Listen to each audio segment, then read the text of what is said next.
ആ വലിയ വ്യക്തിത്വത്തിന്റെ ഉടമ ആ മഹാനയൊക്കെ കളിയാക്കുന്നത് കാണുമ്പോ ഈ ഉമ്മ നബിത്തങ്ങളോട് പറഞ്ഞ കഥ അങ്ങനെ ഓർമ്മ വരും. അതങ്ങനെ ഓർക്കാറുണ്ട്. കൊണ്ടൂരുത്താത് അവിടുന്ന് ബഹുമാനപ്പെട്ട കെ ഉമർ ഹാജി വലിയുല്ലാഹി കെ ഉമർ ഹാജി അതാ വലിയൊരു മജ്ലിസിലേക്ക് വരുമ്പോ ഇന്നും അവിടുത്തെ മക്കൾ ജീവിച്ചിരിപ്പുണ്ട്. മുഹമ്മദ് ദാരിയും ഹുസൈൻ മുസ്ലിയാരും ഒക്കെ ജീവിച്ചിരിപ്പുണ്ട്. അവരോട് പറഞ്ഞ വാക്കാണ്, കെ ഉമർ ഹാജി സ്റ്റേജിലേക്ക് വരുമ്പോ അതാ ബേക്കിലൊരു കുട്ടി അങ്ങനെ ചെറിയ മനുഷ്യനങ്ങനെ ഇരിക്കുന്നു. ആ സമയത്ത് ഉമർ ഹാജി വലിയുല്ലാഹി ഉമർ ഹാജി കെ ഉസ്താദ് വിളിച്ചിട്ട് ആ മക്കളെ വിളിച്ച് പറയാ, ഇരിക്കുന്ന കുട്ടി ആരാണ് അറിയോ? അത് നല്ലൊരു മോനാൻ, അത് നല്ലൊരു കുട്ടിയാൻ. ബഹുമാനപ്പെട്ട കൊണ്ടൂർ ഉസ്താദിനെ കുറിച്ച് ശൈഖുന കെ ഉമർ ഹാജി പറയുന്നുവെങ്കിൽ കൊണ്ടൂർ ഉസ്താദിനെ പോലെയുള്ളവര്, അതുപോലെ നിരവധി വലിയ വലിയ ആലിമീങ്ങൾ നാടുമെടുക്ക എത്രയോ പള്ളികളുണ്ടാക്കി. കണ്ടോ, താജുൽ ഉലമയുടെ അരികിൽ ചെന്ന് മക്കൾ ചെന്നിട്ട് പറയാ, ഉസ്താദിന് വാപ്പയെ കണ്ടിട്ട് കുറെ കൊല്ലമായി. വന്നിരായ ശൈഖുന ഖബറുൽ ഉലമ അവിടുന്ന് പറയുന്നു, താജുൽ ഉലമ വിളിച്ചിട്ട് അവിടുന്ന് ചോദിക്കും, നിങ്ങളെ മക്കളൊക്കെ കംപ്ലൈന്റ് പറയുന്നുണ്ട്, നിങ്ങളെ കണ്ടിട്ട് കുറെ കാലമായി എന്ന്. ആ മകളതാ കരയുന്നു. അവിടുന്ന് സ്വന്തം മകളെ കാണാനും മകൾക്ക് ഇങ്ങോട്ട് വന്ന് കാണാൻ വരുന്ന സമയത്ത് വീട്ടിലൊരു മിനിറ്റ് നിൽക്കാനും ഇരിക്കാനും സമയമില്ലാതെ നാടുമിടുക്ക് ഓടി നടക്കുന്ന വലിയ വലിയ മഹാന്മാർ, അവരൊക്കെ എത്രയെത്ര ആളുകളാണ് കളിയാക്കുന്നത്. കേട്ടുകേൾവിയിലൂടെ അള്ളാഹു അവർക്കൊക്കെ പൊറത്തു കൊടുക്കട്ടെ. കേട്ടുകേൾവിയിലൂടെ ഒരൊറ്റ പണ്ഡിതനെ നാട്ടുകാരെ പറഞ്ഞു പോകരുതെന്ന് ഞാൻ പിന്നെ ഖേദിക്കേണ്ടി വരും. ഒരു മുതഅല്ലിമിനെ പോലും കേട്ടുകേൾവിയിലൂടെ പറഞ്ഞു പോയാൽ ഈ ജൗഫിൽ കഅബത്തിന്റെ ഉള്ളിൽ വെച്ച് 10 മാസം നൊന്ത് പ്രസവിച്ച ഉമ്മയെ വ്യഭിചരിച്ചതിനേക്കാളും കടുത്ത തെറ്റാണ്. അതുകൊണ്ട് ഈ ശബ്ദം കേൾക്കുന്ന മുഅ്മിനീങ്ങളെ, ഏതെങ്കിലും കേട്ടുകേൾവിയിലൂടെ ഒരൊറ്റ സയ്യിദിനെ കുറിച്ചൊന്നും പറയരുതേ. ഒരു ഉസ്താദിനെ ഒരു വാക്ക് തമാശക്ക് പോലും പറഞ്ഞാൽ നമ്മുടെ ആഖിബത്ത് കേടുവരുന്നതാണ്. അതാണ് ഈ ഉമ്മ പഠിപ്പിക്കുന്നത്. നബി തങ്ങൾ അവിടെ നിന്ന് പഠിപ്പിച്ചു കൊടുത്തു, അവിടെ നിന്നങ്ങ് ഇറങ്ങുന്നു. നബി തങ്ങൾ അവിടെ നിന്ന് ഇറങ്ങുമ്പോ, നേരത്തെ ഞാനൊരു കാട്ടറബിയെ കുറിച്ച് പറഞ്ഞു, ഇപ്പോൾ ഒരു പ്രായം ചെന്ന അമുസ്ലിമത്തായ ഉമ്മയെ കുറിച്ച് പറഞ്ഞു. ഇനി ഞാൻ പറയട്ടെ, റസൂലുള്ള നടക്കുന്ന സമയത്ത് ഒരു ചെറിയ വീടിന്റെ ചെരുവിൽ അതാ മിണ്ടാൻ കഴിയാത്തൊരു ജീവിയുണ്ട്, മാൻകുട്ടിയുണ്ട്.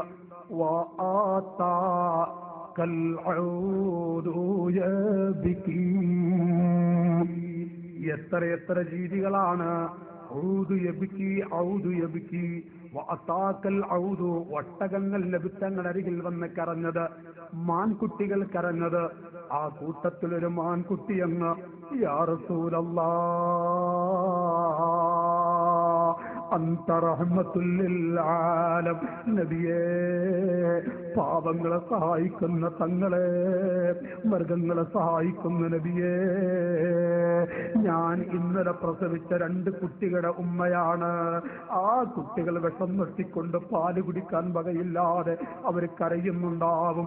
ഈ വീട്ടുകാരൻ എന്നെ പിടിച്ചുകൊണ്ട് വന്നിരിക്കുകയാണ്. യാ റസൂലല്ലാഹ്, എന്നെയൊന്ന് അടിച്ചുവിട്ടാൽ ഓടിപ്പോയി എന്റെ മക്കൾക്ക് പാല് കൊടുത്തിട്ട് വരാം നബിയേ. അല്ലാഹുവിന്റെ ഹബീബ് അങ്ങ് ചെന്നിട്ട് കാറങ്ങ് അടിച്ചു വിടുമ്പോ റസൂലുള്ളാഹിനോട് സലാം പറഞ്ഞ് നബി തങ്ങളുടെ മടിയിൽ ആ മാൻകുട്ടിയുടെ കൈവച്ച് സലാം ചൊല്ലിക്കൊണ്ട് ഓടുകയാണ്. വീട്ടുകാരൻ വരുന്നു, മാൻകുട്ടിയെ കാണുന്നില്ല. ആ സമയത്ത് റോട്ടിൽ നിൽക്കുന്ന നബി തങ്ങളോട്, റസൂലുള്ളയാണെന്ന് വീട്ടുകാരൻ അറിയില്ല. എടോ, ആരാണ് എന്റെ മാൻകുട്ടി അടിച്ചുവിട്ടത്? മോനെ, ഇന്നലെ പ്രസവിച്ച 2 കുട്ടികളുടെ ഉമ്മയാണത്. പാല് കൊടുത്തിട്ട് വരാമെന്ന് പറഞ്ഞപ്പോ ഞാൻ അടിച്ചുവിട്ടതാണ്. ഇൻഷാ അല്ലാ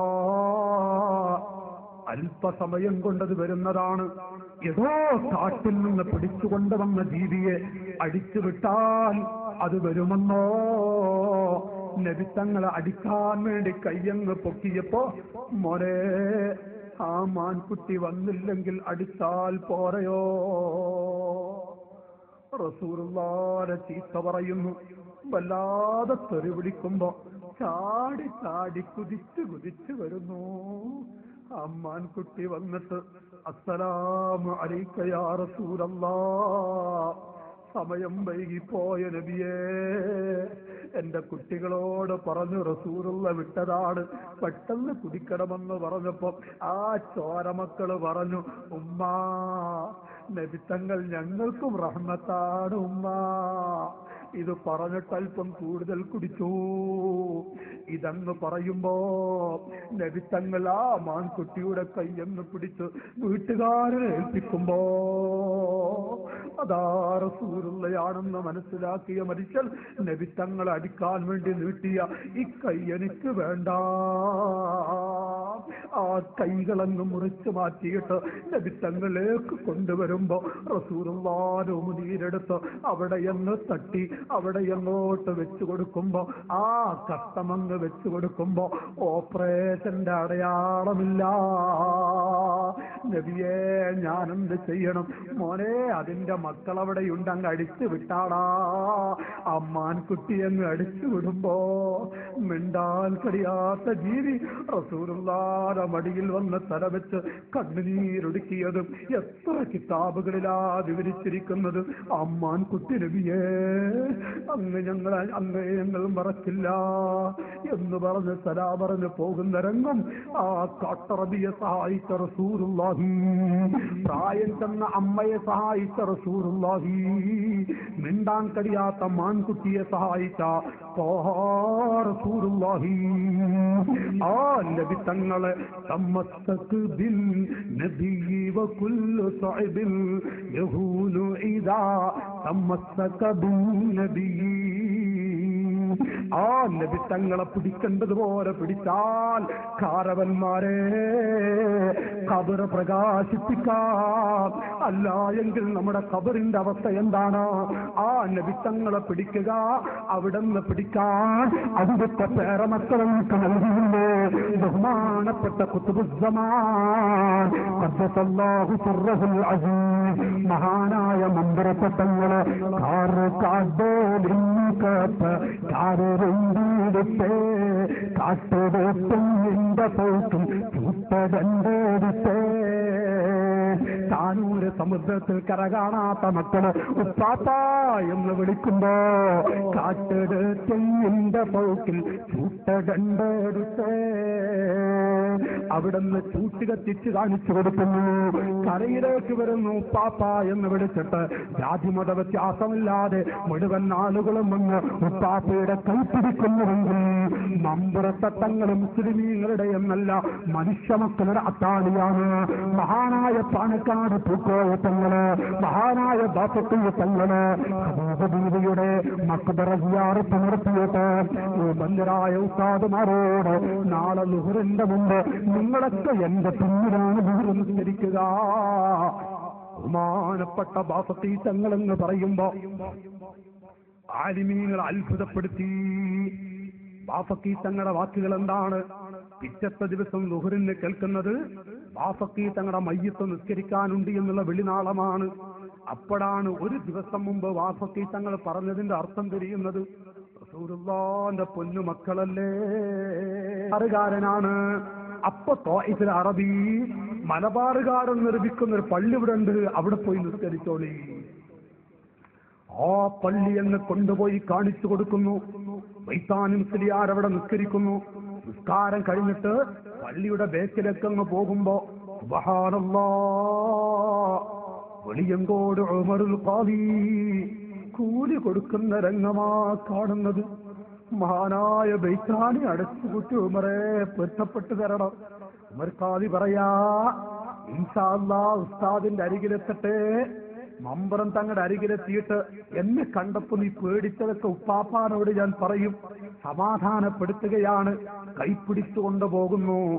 إلى حضرة النبي المصطفى يا أكرم الكرماء على أعتابكم عمر الفقير المرتضي بجنابكم ما جف دمع سعر من عينين لكنه يجري على الخدين. അനുവദിക്കുന്നില്ല. അങ്ങോട്ട് കഴിയാത്ത ഒന്നുമില്ലല്ലോ നബിയേ. ഉമർ ഖാദി അങ്ങ് പാടിയപ്പോ അതാ ഹിജ്റത്തു ശരീഫയുടെ വാതിലങ്ങ് തുറക്കുന്നു. അവിടുത്തെ ചാരത്ത് വന്നു അസ്സലാത്തു വസ്സലാമു അലൈക യാ റസൂലല്ലാഹ്. നബിക്ക് സലാം ചൊല്ലിയ മലയാളിയായ ഉമറുൽ ഖാദി റളിയല്ലാഹു അൻഹു. കൂട്ടുകാരെ, ആ ഉമർ ഖാദിയാണ്.